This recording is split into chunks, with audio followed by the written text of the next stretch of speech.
Hi, I'm currently in bed inside of St. Anne's Hospital in North London.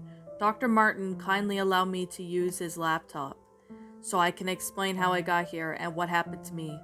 My name is David Argentino. I am 16 years old, and apparently I am suffering from a mental illness of some kind.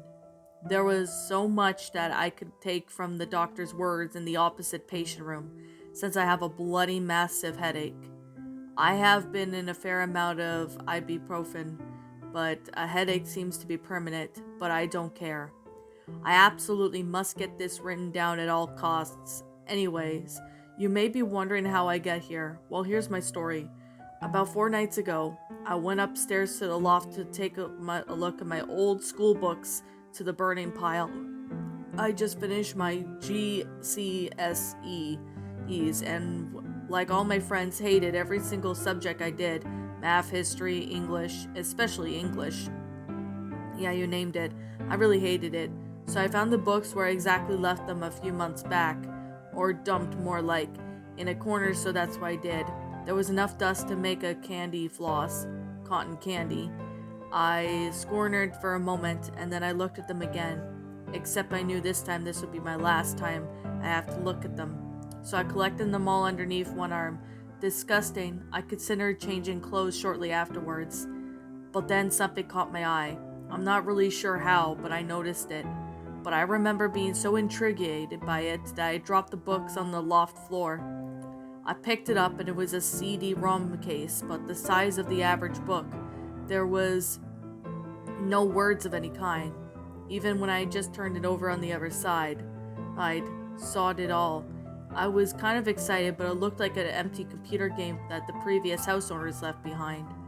Since I was absolutely loved computers at the time, I was interested in giving it to my old Dell. When I opened the case, the disc inside lacked any kind of articulation illustrations. Instead, just a bland white color with some text written on the back of it with a marker pen. The words were Chatroom 98. I wasn't exactly pleased when I first saw it wasn't the game, but since someone actually went through it and put the effort in making a ROM disk. Now, rather than the vast chat rooms available on the internet, I concluded it would somehow be different. That's when I got it right. Having kicked the worthless books down the attic ladder, I inserted the disk into my old laptop. After a brief moment, a red box with no text appeared. I wasn't sure what to make of it first, but it seemed like to be linger for half a mile or a minute. But then the screen went black for a brief moment and finished. The words were "Welcome to Chatroom 98" appeared on the center of the screen. Chatroom 98? What was the significance of the number? Then what appeared to be white text opened up in the center. I didn't want to know the type, so I randomly just put hello. I didn't expect any kind of response, but then I got one, by the name of the person named Darwin Clark. Replied, "Good afternoon." There was just no possible way this person was real. It seemed like I was the only professor of this chat room disk. Then I realized it was one of those chatbots software that is designed to stimulate an intelligent conversation with whoever talks to ICT. That's the only thing I was good at. I still thought it was very strange, but though I only lived in a current house for 6 years and never had encountered a red chat box in my life, I suppose the house's previous owners might have owned it, but it was like they owned a computer, unless you count the smashed pieces what they threw away in the dump when we first arrived. Anyways, I tried to start a conversation to see someone instead of AI, but it has been programmed. "Lovely weather we're having," I wrote. No sooner than 3 seconds, Mr. Clark replied, "No, it seems rather miserable today." I was taken aback. The weather was more or less exactly how he put it. I didn't know either, until I looked out my window and saw it was about to rain. It seemed to be like the books that had one day to live, but I wasn't too surprised that the chatbot was probably programmed to say that, since this was England I lived in, so it could have been more likely than I typed in. "So, what are your favorite movies?" Again, I got a response. "I don't watch movies. I prefer the theater." The theater? I was talking to an old man? I replied, "How old are you?" I didn't care if the bot got offended. It would have just given me an answer eventually. The answer was, I'll tell you about myself. I was born in 1867 and grew up with two sisters who I hated. Okay, right, whoever programmed this was clearly having a laugh. I typed back, laughing hysterically as I wrote, well, I was born in 2098. The two identical twin brothers were also aliens from the planet Bulgaloo. I am also Jesus. I wondered if the central old man would say next. I knew it was a chatbot, but I kept thinking that it was a real person for unexplainable reason. He said, really? How droll. Nice to meet you, Mr. Jesus. Have you brothers that adopted anyone yet? I cracked up again. Whoever made this has yet done an impressive job. I typed in, yes, they are actually aliens who prey on humans, but you better watch out. They also have something for CD-ROMs. The next day, they were just plain unsettling. Clark replied, well, I may appear as a CD-ROM hack, but I'm actually a human myself, until I face judgment for my transgressions. I didn't even know what the hell he was saying, but the progent detail of the description startled me for a second. It felt so real. Too real. Then to my surprise, he typed another message. You don't understand? Let me make myself plain. My sisters, whom I hated, met with a tragic accident. I was starting to feel cold. This wasn't just a chatbot. It must have been a psycho chatbot or something. Or this was a big joke. I typed in to see his reaction. Do you really know who else my brothers have done lately? I was then met with the biggest surprise of all. Darwin Clark responded again. Only this time I would see his message being typed in, like a thicker tape of typewriter. You are only one only child, David. What the actual hell? I was seriously getting creeped up by now, so I typed in, what the hell are you? And the response simply just wouldn't been made by the AI. It seemed to be so much like a human was actually talking to me. Let me tell you a story. Do you know what happened to your house, the previous owners? I sat there like an idiot, staring at the computer, awaiting for a response. The same that happened to my two sisters, remember? I was despised both of them. That's it. I moved the cursor to the right corner to the cross X button just to end the nightmare. I was relieved, but I had only been talking to it for 5 minutes, and it seemed like 2 hours. But when I tried to shut down the PC, the unthinkable happened. The computer became unresponsive, and it glitched and it went messed up. And worse still, the chat room opened by itself another message, and this time I was sure being hallucinated by now. You have not heard everything yet. I scrambled to the keyboard and I was losing my mind. Are you messing with my computer? Stop! This seriously isn't funny. Finally, this is where it happened. Darwin Clark typed again, this time much slower and thicker typewriting fashion this time. I could hear nothing more than my own heartbeat. I intensified even more with each passing letter. My face was particularly melting with sweat. As I was focused more and more on the letters as they were being typed, the horrifying expression on my face would have been so visible, I think I could remember seeing my reflection on my laptop. The final message he gave me, which lost my insanity and ruined my health, was, look behind you. I remember feeling as if something was surrounding me, was slowing me down. I was really worried. A part of me knew that there would be something behind. A smaller part of me ensured that there was nothing to be there. I shut my eyes and clenched my teeth finally together. Then I shot my head back a bit like a bullet. Nothing. Absolutely nothing. I spouted a week later and nodded my head in relief. I felt as if everything was safe again, until I looked back at my computer monitor. I must have seen the moment when I unraveled my chair, but then it caught me anyway. There was a face of a man, a pale white man, who was staring and grinning at me from the laptop screen. His hair was blonde, and he had seemed to be in his mid-20s, but his facial expression was the exact opposite of friendly. His eyes were crimson red.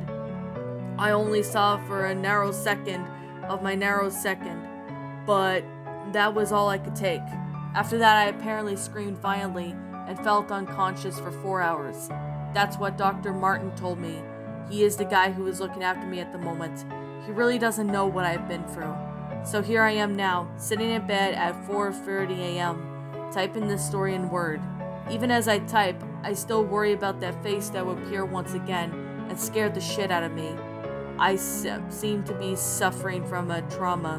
My eyes have grown dark purple circles around them because I have literally not slept at all since the incident. I tried sleeping, but that face stops me from sleeping. Now that I've written this story, I urge everyone to watch out. If you see a red CD-ROM case, throw it away. Do not open it and do not use it. Now I am going to jump out of a furry storage window. I can't take this anymore. I'm so scared. I want to die now. If anyone tries to stop me, then you can't do that. And I do repeat, do not look for this Darwin Clark. He may or may not be real, but he could drive you insane. You have read this message. Do not look for Darwin Clark. If you find him, you'll lose your mind. And that, my little pretties, was Chatroom 98, a creepypasta. My final thoughts on the story? I gotta be honest, I was actually very surprised by this creepypasta. Now, the first time I've read this story was sometime um about maybe a few weeks ago or something, and it actually was a pretty well made creepypasta. Now, I first heard the narration of it from Creepypasta, but at the time, I wasn't really, a fan of, well, creepypastas. Well, I wasn't really that interested in them back then. Like, I've heard Dave the Useless's narration of it, along with Creepypasta Reads, and a lot of other people have narrated this story. I mean, it's a really good story, especially for what this one is. It's a really well made story. I do like how the story went out. It's a pretty good concept for what this one is. And I have to say, I actually really found this one to be a well written creepypasta. I mean, you know, this is a pretty good one. I think this is like an oldest one. Like, this might have been written in the early 2000s, I believe, but this one actually stands out the best out of all of them. Like, I mean, it has a kid finding, this CD-ROM hack or something, in the attic. I know it's cliched when you think of it, but actually it's not like, a lost episode creepypasta with full of cliches just thrown in there.